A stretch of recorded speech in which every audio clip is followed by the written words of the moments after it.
Now, of the three of us, I think I'm the one that's most easily enraged, which is why I like to start the show off with a little news banger every episode, man. So strap in and let Unc tell you what you need to be mad about this month. All right, now in 2017, a provision in the Tax Cut and Jobs Act created a labeling in commercial real estate and land development politics called Opportunity Zones, or OZs. It allowed investors and corporations to get major breaks on development deals in poor, redlined, and economically distressed communities. Places we know like South and West Dallas, Pleasant Grove, and South Oak Cliff.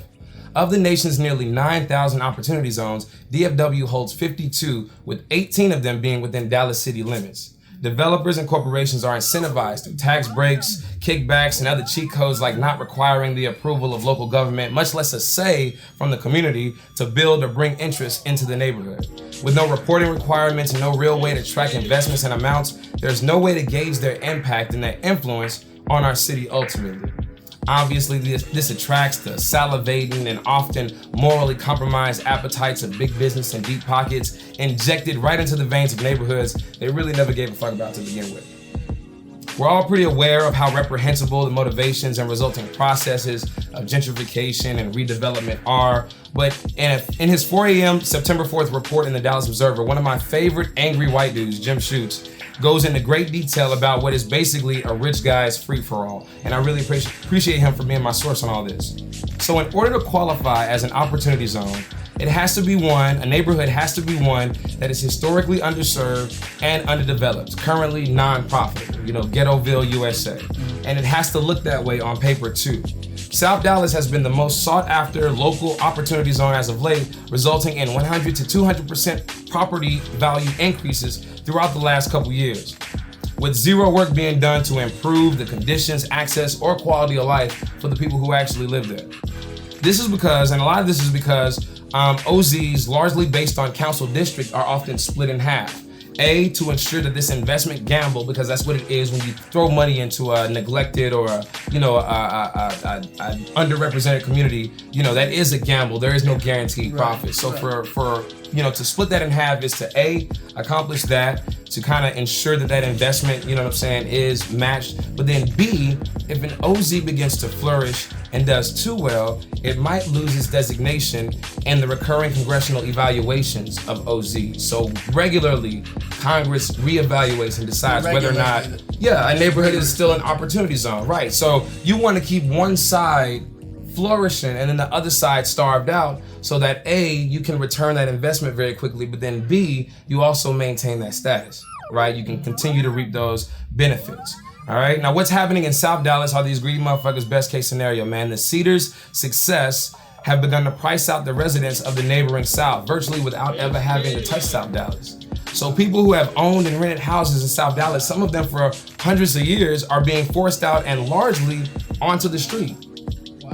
Yeah, man. Yeah, man. The city has 15 designated opportunity zones that are grouped into 9 general clusters. They have Hensley Field.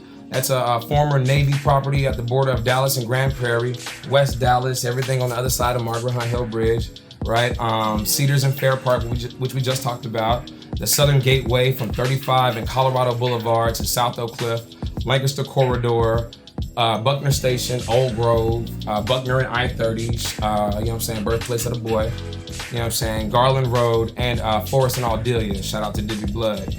Anyone who's held the Dallas address for at least a handful of years, man, can identify the common thread between all of those places. We're talking about black, brown, and poor people. Yeah, these are your homes, your hood. You know what I'm saying? Yeah.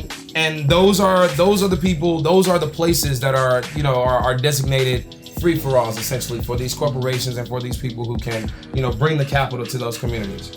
Now, there are conflicting perspectives out there that argue both the inherent diabolical nature and the promising potential in opportunity zones. I'm just here to report the news, all right?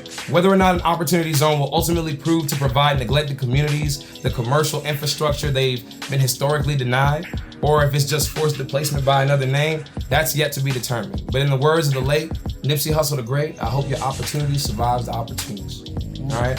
And that's my news banger for the month, man. I encourage whoever is listening and interested to do more reading into opportunity zones wherever you are. This is a nationwide thing, you know what I'm saying? Maybe there's something we can do to help influence or curate what corporate interests enter our communities, you know what I'm saying? Yeah. Maybe we can appeal to the entities who have both the capital and the shared vision of our neighborhoods. You know what I mean? There are companies out there that exist. These people, these entities, they exist. We don't know until we know more, man. I'll be calling a few of my friends, asking their perspectives, and I encourage y'all to do the same, especially if you're involved in local politics, business, and real estate. Send whatever you know to any of us at Rodney Blu, at Already Radio. This is DTXSelects on Already Radio, powered by CentralTrack.com, man. This is episode 204. I'm Rodney Blu, and I'm joined, as always, by my young boots on the ground and little ears to the streets. This is Bry Chanel. I'm Narco. And that has been your news banger, man. We'll be right back with more of what you know, what you love, and what you need to know right after this block of joints. Enjoy and stick around for more for your only destination for the sounds of the Dallas, Texas Underground, DTXSelects on Already Radio. Already. Already. Already Radio.